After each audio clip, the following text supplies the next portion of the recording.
Hello everyone, welcome back to एक लेवे स्नातक। आज की इस वीडियो में हम इमोशनल इंटेलिजेंस सब्जेक्ट को देखने जा रहे हैं। इस वीडियो में हम यूनिट 1 के जितने भी मोस्ट इंपॉर्टेंट क्वेश्चंस बनते हैं उसको हम डिस्कस करेंगे, जो आपके एग्जाम पॉइंट ऑफ व्यू से बहुत ज़्यादा इंपॉर्टेंट होंगे। इस सब्जेक्ट का हम इंट्रोडक्शन वीडियो या समरी वीडियो हम ऑलरेडी ला चुके हैं, तो आप उस वीडियो को ज़रूर चेकआउट करना। वो वीडियो आपको बहुत ज़्यादा हेल्पफुल होगी इस सब्जेक्ट का ओवरव्यू लेने में, ठीक है? तो उस वीडियो को आप देखिएगा ज़रूर। और इस वीडियो में हम यूनिट 1 से जितने भी इंपॉर्टेंट क्वेश्चंस बनते हैं उनको डिस्कस करेंगे। ये वीडियो बेसिकली सेमेस्टर 3 के स्टूडेंट्स के लिए होने वाली है, ठीक है? तो चलिए देख लेते हैं। उससे पहले मैं आपको एक छोटी-सी इन्फॉर्मेशन दे दूँ। आपको टेलीग्राम ग्रुप को ज़रूर जॉइन करना है, जो कि एक लविश स्नातक 1, जहाँ पर आपको सभी इन्फॉर्मेशंस को प्रोवाइड कराया जाता है। साथ ही साथ इन सभी वीडियोज़ के पीडीएफ को भी प्रोवाइड कराया जाता है, ठीक है? तो बहुत से बच्चों का कमेंट आया था कि इस सब्जेक्ट का कितने चैप्टर है इस सब्जेक्ट में, इस सब्जेक्ट का सिलेबस क्या है। तो बेसिकली देखिए, इस सब्जेक्ट में आपको 4 यूनिट जो है वो देखने को मिलेंगे, ठीक है? और उनके नाम आप स्क्रीन के सामने पढ़ सकते हैं, ठीक है? तो इस वीडियो में बेसिकली हम यूनिट 1 को डिस्कस करने जा रहे हैं, ठीक है? भावनात्मक बुद्धिमत्ता के मूल सिद्धांत, ओके? तो देखिए, सबसे पहले जो इमोशनल इंटेलिजेंस वर्ड है, उसी को हम हिंदी में बोलते हैं भावनात्मक बुद्धिमत्ता। ओके? तो इस सब्जेक्ट के अंदर इमोशनल इंटेलिजेंस के अंदर 2 चीज़ें होती हैं, संज्ञानात्मक बुद्धिमत्ता और होता है एक भावनात्मक बुद्धिमत्ता। तो इन दोनों चीज़ों को हम कैसे अलग कर सकते हैं? एक भावनाओं से जुड़ी है और दूसरी संज्ञान से जुड़ी है। ठीक है? इसको कैसे अलग किया जा सकता है बेसिकली? तो देखिए, जब हम भावनात्मक बुद्धिमत्ता और संज्ञानात्मक बुद्धिमत्ता की बात करते हैं, तो ये दोनों ही महत्वपूर्ण होते हैं और ये दोनों जो है अलग-अलग पर्सपेक्टिव से यूज़ करे जाते हैं। इनके अलग-अलग तरीके से इनका सभी की लाइफ में इम्पोर्टेंस होता है, ठीक है? तो जब हम भावनात्मक बुद्धिमत्ता यानी इमोशनल इंटेलिजेंस की जब आप बात करते हैं, तो इसमें क्या होता है ना, आप भावनाओं को समझते हैं, इमोशंस को समझते हैं, उनको कैसे कंट्रोल करना है, उसको कैसे आगे विकसित करना है, दूसरों के साथ आपको कैसे इमोशनली ट्रीट करना है, दूसरे के इमोशंस की कैसे रिस्पेक्ट करनी है, ये सारी चीज़ें आप सीखते हैं, ठीक है? इससे क्या होता है, आपको दूसरों से संबंध बनाने में और किसी रिलेशन में कोई गड़बड़ी ना हो, वो लॉन्ग टर्म तक रह सके, इस चीज़ में आपको हेल्प मिलती है, ठीक है? आप दूसरों की भावनाओं को समझने के सक्षम होते हैं। अगर किसी को दर्द हो रहा है, चोट लगी है, तो वो चीज़ आपको भी थोड़ी-सी हर्ट करेगी। तो ये चीज़ भावनाओं से रिलेटेड है, ठीक है? और दूसरी ओर संज्ञानात्मक बुद्धिमत्ता क्या होता है कि इसके अंदर ना आपके अंदर नॉलेज गेन होती है, ठीक है? कोई समस्या है, उसको कैसे सॉल्व करना है किसी प्रॉब्लम को, और किसी टॉपिक पे अगर आपको डिबेट करनी है, तो कौन से आपको तर्क रखने हैं, ये सारी चीज़ें सीखने की जो क्षमता है वो आपके अंदर संज्ञानात्मक बुद्धिमत्ता से आती है, ठीक है? और इसके थ्रू क्या होता है संज्ञानात्मक बुद्धिमत्ता के अंतर्गत कि हम ना नए विचारों को समझते हैं, और अगर कोई जटिल समस्या हमारे सामने आ जाती है, तो उसको कैसे हल करना है, हम इस चीज़ को भी सीखते हैं, ठीक है? और अपने ज्ञान का उपयोग करने में भी हमें यह जो है मदद करता है, ठीक है? तो ये बेसिकली डिफरेंस था भावनात्मक बुद्धिमत्ता और संज्ञानात्मक बुद्धिमत्ता, ठीक है? इसके बीच में आप कुछ इन पॉइंट्स की सहायता से भी डिफरेंस क्रिएट कर सकते हैं कि भावनात्मक बुद्धिमत्ता हमारी भावनाओं और दूसरों की भावनाओं से संबंधित है, जबकि संज्ञानात्मक बुद्धिमत्ता हमारे विचारों और तर्क से संबंधित है, ठीक है? और भावनात्मक बुद्धिमत्ता जो है अक्सर जीवन के अनुभवों से विकसित होती है, जबकि संज्ञानात्मक बुद्धिमत्ता अक्सर विरासत में मिलती है। बिकॉज़ देखिए, आपके पेरेंट्स जितने भी नॉलेजेबल होंगे, वो आपको विरासत में ऑलरेडी मिल जाएगा। उनके पास जितनी नॉलेज है वो आपको ऑलरेडी आपके पास होगा, ठीक है? और भी चीज़ें जो हैं वो आप सीखोगे, वो संज्ञानात्मक बुद्धिमत्ता में आती है। और भावनात्मक बुद्धिमत्ता हम अपने जीवन के अनुभवों से सीखते हैं। जब आप पहली बार चलते हैं तो गिरते हैं, तो आपको चोट लगता है, तो आपको पता लगता है कि आपको जब चोट लगी तो आपको रोना है, ठीक है? आपको दर्द हो रहा है वहाँ पे। तो वो इमोशन से सीख रहे हैं आप, ठीक है? हालाँकि इन दोनों की तरह ना बुद्धिमत्ता के बीच में कुछ भी संबंध नहीं होता है। अगर उदाहरण के लिए अगर हम बात करें, तो संज्ञानात्मक बुद्धिमत्ता जो है हमें अपनी भावनाओं को समझने और उनका प्रबंधन करने में मदद कर सकती है, ठीक है? इमोशनल इंटेलिजेंस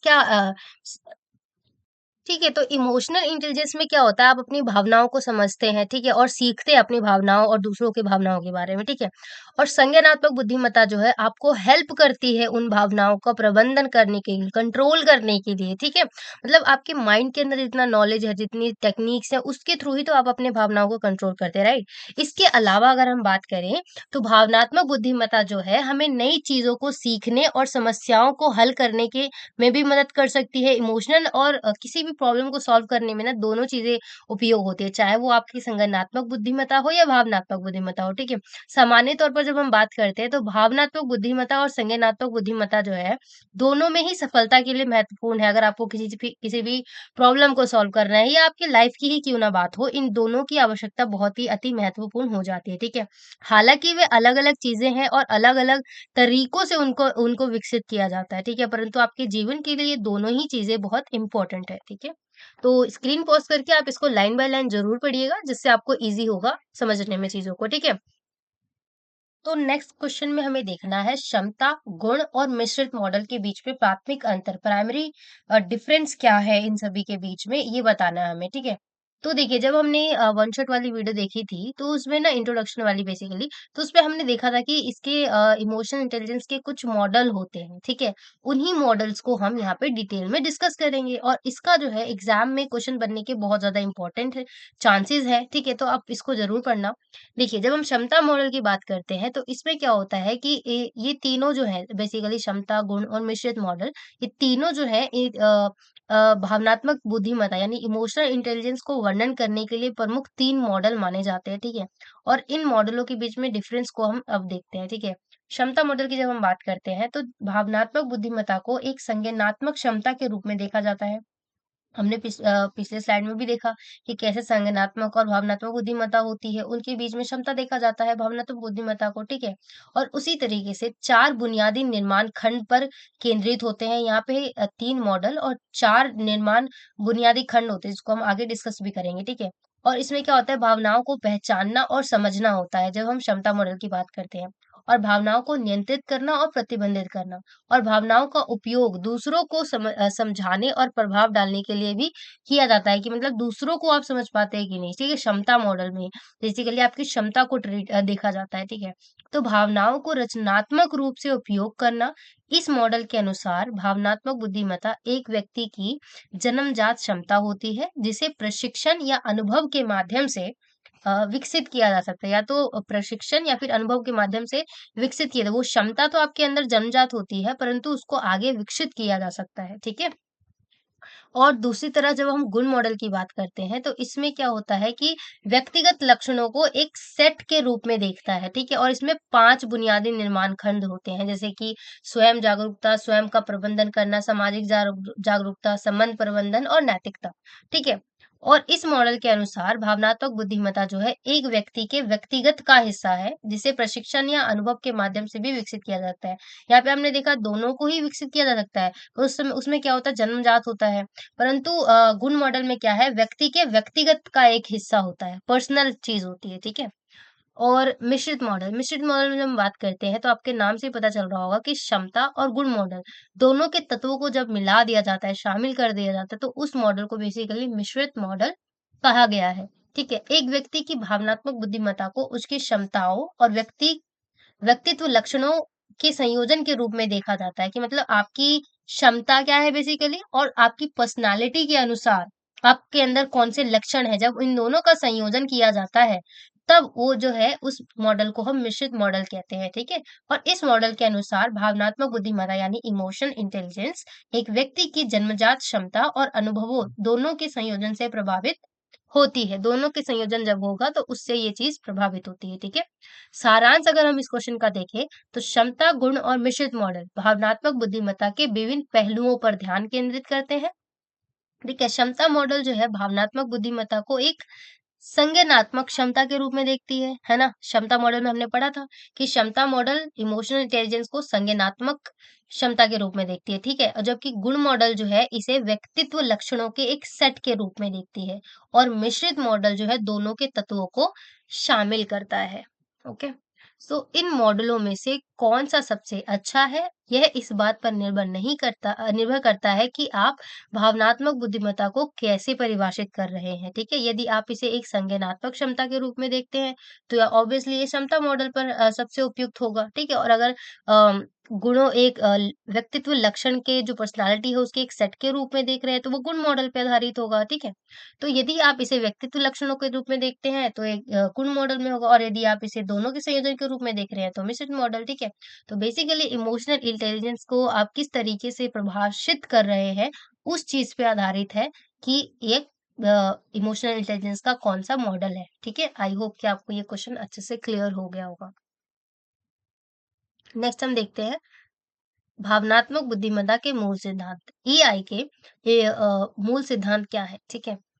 भावनात्मक बुद्धिमत्ता इमोशनल इंटेलिजेंस भावनाओं को समझने, उनका प्रबंधन करने और दूसरों के साथ प्रभावी ढंग से संवाद करने की क्षमता होती है। ये चीज़ मैं आपको अगेन एंड अगेन बार-बार बता रही हूँ कि आप इमोशनल इंटेलिजेंस के तहत अपने खुद के भावनाओं को सामने वाले व्यक्ति या किसी अन्य व्यक्तियों के समाज में भावनाओं को समझना, उसको प्रबंधित कैसे करना है, कंट्रोल कैसे करना है, डेवलप कैसे करना है, ये सारी चीज़ें सीखते हैं, ठीक है? और जब हम भावनात्मक बुद्धिमत्ता के मूल सिद्धांत की बात करते हैं, तो वो कुछ इस तरीके से हो सकती है कि इसमें जो होती है ना भावनाएँ, वो अति महत्वपूर्ण होती हैं किसी भी व्यक्ति के लिए इमोशनल इंटेलिजेंस समझते टाइम भावनाओं को समझना बहुत ज़्यादा इम्पोर्टेंट हो जाता है। ठीक है? भावनाएँ क्या होती हैं? हमारी सोच, व्यवहार और निर्णय लेने की भावनाओं को प्रभावित करती है, ठीक है?